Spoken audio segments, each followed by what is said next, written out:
This is the best way by far to fold your shirts. Let me show you why. It is the only way to fold them that I know of where you can open your drawer and see all of your shirts at the same time. You don't have to dig underneath other shirts to find the shirt that you want. They're all right here being perfectly displayed. I believe this method was invented by Marie Kondo, who is like the goat of cleaning and organizing. Actually, I think I have her book right here, though I've never read it, but I'm pretty sure it's really good. The Life-Changing Magic of Tidying Up. And I do think that tidying up can actually be pretty life-changing, but more about that later. First, let me show you how to fold a shirt like that. So, you're gonna take your shirt and lay it out flat on the ground, or a bed, or another flat surface. Then you're gonna make sure to really flatten it out, get all the wrinkles out of it. Then you're gonna fold the sleeves into the shirt.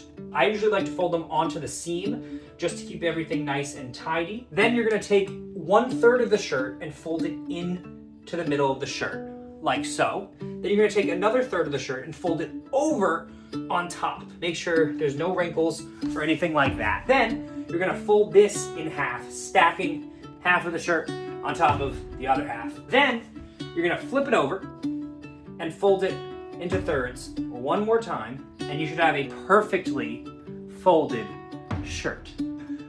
And then I can just slip this right into my drawer, and I'll know exactly where to find it. So why do stuff like this? Why fold our shirts nicely so we can see all of them? Why fold our shirts at all? Why not just throw them into the drawer without even folding them? I don't really know. What I do know is that being able to just open my drawer and find the shirt that I want sets me up for a better day than having to dig through all my shirts and half unfold all of them and get them all wrinkled just to find the shirt that I want. And it's the same as coming home to a clean house versus a super messy one. I don't know the science behind that, but it makes a difference in how I feel. I feel like I can be productive in a clean room, but in a mess room, I feel like I can't do anything. I feel more overwhelmed. Every morning I make my bed because I know I'll feel overwhelmed if I don't. And I don't know what it is. I just love folding my shirts like that. I love opening the drawer and seeing the organization. I don't know why, but I know that a good life, my good life, the good life that I'm trying to build will include shirts being folded like this. I know it's weird and it's silly, but those little things make the biggest differences. So maybe it's not all about the big things like starting businesses or YouTube channels. Maybe the little things